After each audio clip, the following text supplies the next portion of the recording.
Hello everyone. तो hopefully आपकी banking examination की प्रिपरेशन अच्छी चल रही होगी। तो एसबीआई पीओ 2026 का नोटिफिकेशन कुछ ही महीनों में आने वाला है। एंड आई नो आप में से बहुत लोग हैं जो ये एसबीआई पीओ का आईडी कार्ड जल्द से जल्द पहनना चाहते हो। You want to complete this most prestigious examination in India. तो लेकिन इसके पहले बहुत सारे लोगों की बहुत क्वेश्चन रहती है एसबीआई पीओ को लेके कि एक एसबीआई पीओ को आखिर क्या काम करना पड़ता है। इसके अलावा एसबीआई पीओ की वर्क टाइमिंग क्या होती है, उनको सैलरी और अलाउंस क्या मिलते हैं। और इम्पोर्टेंट क्वेश्चन रहता है, बहुत से लोग मुझसे पूछते हैं कि क्या एक एसबीआई को छुट्टियां कितना मिलती है। तो बहुत तरह के क्वेश्चन है, और जो सबसे इम्पोर्टेंट क्वेश्चन है वर्क प्रेशर से रिलेटेड कि एक एसबीआई की कितनी वर्क प्रेशर रहती है। तो मेरे जो एक्सपीरियंस रहे हैं 2 साल के प्रोबेशन पीरियड में एसबीआई को, उसको मैं आपके साथ शेयर करूंगा। और ये आपके जो भी क्वेश्चन है उसको आंसर करूंगा कि जॉब प्रोफाइल को लेके कि आखिर एसबीआई की जॉब प्रोफाइल क्या होती है। और in the and I will describe also कि आप एस की तैयारी कैसे कर सकते हो फ्रॉम द स्टार्ट।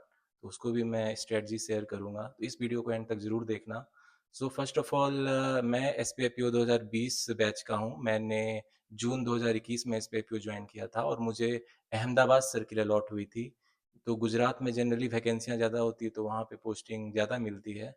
तो दिस वाज बड़ोदरा में मेरी ट्रेनिंग हुई थी, इंडक्शन ट्रेनिंग। और मेरी फर्स्ट ब्रांच गुजरात राजस्थान के बॉर्डर में थी। तो एस को जनरली 2 साल का प्रोबेशन पीरियड होता है। उसमें आपको 3 ब्रांचेज मिलेंगे, 3 ट्रेनिंग ब्रांचेज बोल सकते हो।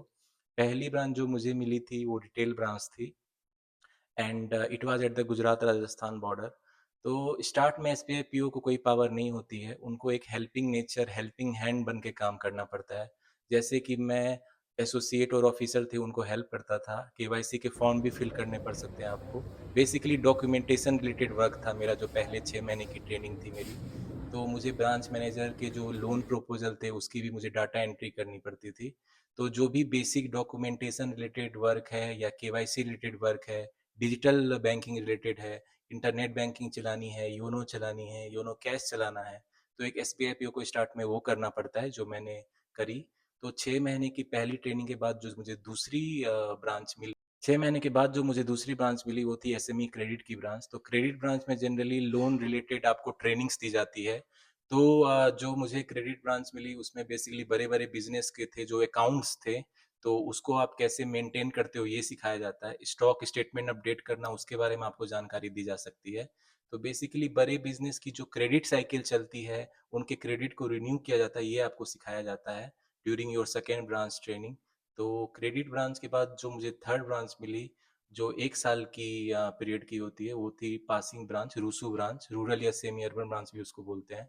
तो उसमें आपको जो भी एसोसिएट आपके अकाउंट्स खोल रहे हैं या केवाईसी के डॉक्यूमेंट्स अपडेट कर रहे हैं, उसको आपको ऑथराइज करना होता है एज एन ऑफिसर। तो this is your duty in your passing branch, जो कि तीसरी ब्रांच थी मेरी। अब वर्क टाइमिंग की बात करो तो एसबीआई पीओ की आखिर वर्क टाइमिंग क्या होती है, उनको कितने देर तक ब्रांच में रुकना पड़ता है। तो it depends upon which kind of branch you are posted. Generally मेरी पहली ब्रांच रिटेल ब्रांच थी, वो एक सिटी में थी। तो उसकी जो वर्क टाइमिंग थी 10 से 7, 10 से 8 होती थी। स्टार्ट में तो एस को उतनी पावर नहीं होती है, फिर भी मैं तब तक रुकता था जब तक मेरे ब्रांच मैनेजर रुकते थे, क्योंकि उनको मुझे सपोर्ट करना पड़ता था। और एक ब्रांच में बहुत ज़्यादा स्टाफ्स नहीं होते हैं, तो ऑफिसर एस को रुकना पड़ता है अप टिल जब तक उनके ब्रांच मैनेजर रहते हैं। तो टाइमिंग 10 से 7, 10 से 8 थी। दूसरी ब्रांच जो मुझे मिली वो क्रेडिट डिपार्टमेंट में। क्रेडिट डिपार्टमेंट में टाइमिंग बहुत ज़्यादा होती है, देर तक रुकनी पड़ती है एस को। तो टाइमिंग 10 से 8, 10 से 9 हो जाती है। इनफैक्ट अगर कोई ऑडिट आ जाता है तो आपको और देर तक रुकना पड़ सकता है, 10 भी बज सकते हैं। और जो मेरी पासिंग ब्रांच थी जो रूरल सेमी अर्बन एरिया में थी, उसमें 10 से 7 जनरली टाइमिंग थी, कभी 10 से 8 बजते थे। तो रूरल ब्रांचेज में कम टाइम में भी आप फ्री हो जाते हैं एस इसके अलावा सैलरी और अलाउंस की बात करें तो ऑब्वियसली एसपीआईपीओ की सैलरी स्टार्ट में एंट्री लेवल में सबसे ज़्यादा होती है। स्टार्ट में आपकी जो इन हैंड सैलरी होती है वो 70,000 प्लस होती है, और जो ग्रॉस सैलरी होती है it is more than 1 lakh. इसके अलावा आपको बहुत तरह के अलाउंसेस भी मिलते हैं, लीज फैसिलिटी मिलती है। लीज फैसिलिटी 10,000 से लेके 35,000 तक हो सकती है। मुंबई जैसे सिटीज़ में आपको 35,000 तक मिलती है लीज फैसिलिटी। इसके अलावा एस को बहुत तरह के अलाउंसेस मिलते हैं, फर्नीचर अलाउंस भी मिलते हैं। 2 लाख तक के फर्नीचर आपको मिल सकते हैं। इसके अलावा भी आपको newspaper allowance, labour allowance, entertainment allowance मिलते हैं, पेट्रोल अलाउंस मिलता है। सो ओवरऑल अगर ग्रॉस सैलरी की बात की जाए एक न्यू ज्वाइनी एसबीआई पीओ की, it is more than 1 lakh. इसके अलावा जो बहुत को इम्पोर्टेंट क्वेश्चन रहता है लोगों की, क्या एसबीआई पीओ को छुट्टियां मिलती है?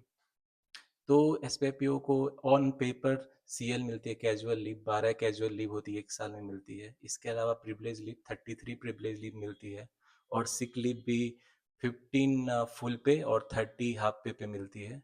तो इसमें ये तो पेपर पे, ऑन द पेपर आपकी लीव फैसिलिटी, क्या सच में एसपीआईपीओ को इतनी छुट्टियां मिलती है? सो आंसर इज नो, इतनी आसान नहीं होती है छुट्टियां लेना एसपीआईपीओ को। इनफैक्ट आपको बहुत जोर आजमाइश करनी पड़ेगी छुट्टी लेने के लिए। Even I face challenges during my probation period. जब रक्षाबंधन का टाइम था और मैंने मैम को बताया आई हैव टू गो, मेरा घर बहुत दूर था क्योंकि I am from Patna Bihar, तो सारी बातें हो गई थी, लेकिन एंड टाइम पर उन्होंने मुझे छुट्टी नहीं दी। उन्होंने कहा रफ़िया का ऑडिट 90% से ज़्यादा कंप्लीट करने पे ही तुम्हें जाने देंगे।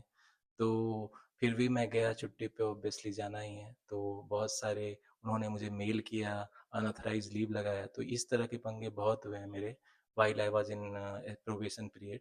छुट्टियों को लेके बहुत इशू रहती है, उनको आपको जाने जल्दी नहीं देते हैं। इनफैक्ट अगर आपको 4-5 दिन से ज़्यादा की छुट्टियां चाहिए तो आप मेडिकल इमरजेंसी या किसी इम्पोर्टेंट चीज़ के लिए जा सकते हो। So this is one of the challenging part in SBI PO, छुट्टियां नहीं मिलती आसानी से।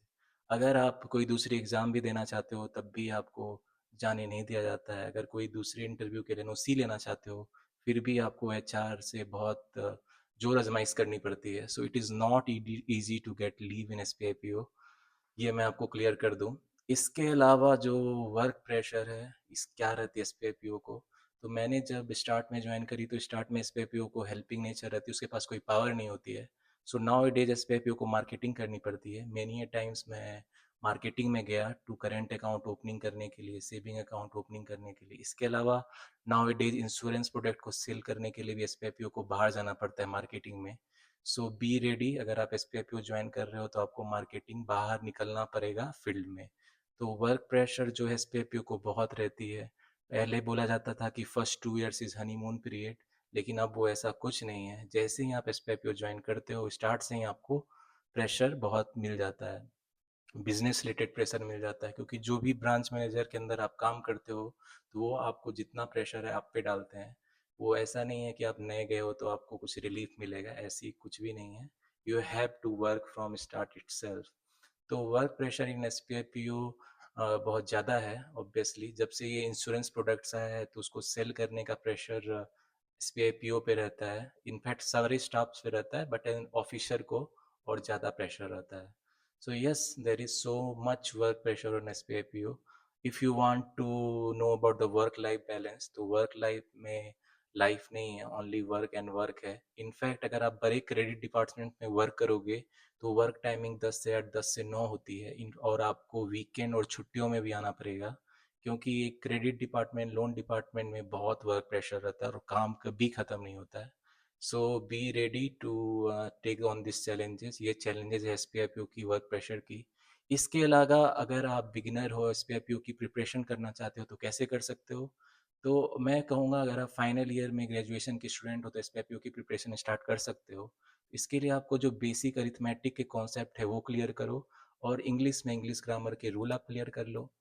इसके अलावा रीजनिंग में पजल अरेंजमेंट के क्वेश्चन आप कर लो, और स्टार्ट में do make sure previous year question आप जरूर करो। इससे you will get the idea of the real exam level. जो एसपीआईपीओ का करंट लेवल आपको पता ही है, मेंस का इज इज सो चैलेंजिंग। तो प्रीवियस ईयर क्वेश्चन को जरूर करो। And after clearing the basic concept of all the subject, do practice new pattern question, practice करो जरूर, और अच्छे मार्क्स लगाओ। मैंने अपने चैनल पे वीडियो शेयर किया है in which I describe the best mock for the SBI PO, वो आप जरूर चेक करना। तो अच्छे मॉक्स लगाओ, इससे आपको रियल एग्जाम इन्वायरमेंट का पता चलेगा। तो यह अगर आप बिगिनर हो तो ये स्ट्रेटजी आप अपना सकते हो to prepare for the SBI PO. और बहुत लोग मुझसे पूछते हैं कि how much time is enough to clear the SBI PO. So I think 1 to 2 years is enough. अगर आप अच्छे से कंटिन्यूअस मोमेंटम में स्टडी करोगे तो 1 से 2 साल इनफ है टू क्लियर दिस एसपीआईपीओ। लेकिन obviously seats nowadays is decreasing. पहले 2000 हुआ करती थी, अब 600 हो गई है, और इसमें कंपटीशन बहुत ज़्यादा है। तो पेपर बहुत टफ आ रहा है और कटअप भी ज़्यादा जा रहा है, तो आपको अपना लेवल बढ़ाना पड़ेगा। तो मेरे चैनल एस द सक्सेस मंत्रा को आप सब्सक्राइब कर लो। इस पे मैं बैंकिंग स्ट्रेटजी शेयर करता हूँ, एसबीआई पीओ, आईपीएस पीओ और अदर बैंकिंग एग्जाम्स की। इसके अलावा अरिथमेटिक टॉपिक्स पे भी मैं वीडियो लाऊंगा, न्यू पैटर्न क्वेश्चन आपको मैं बताऊंगा।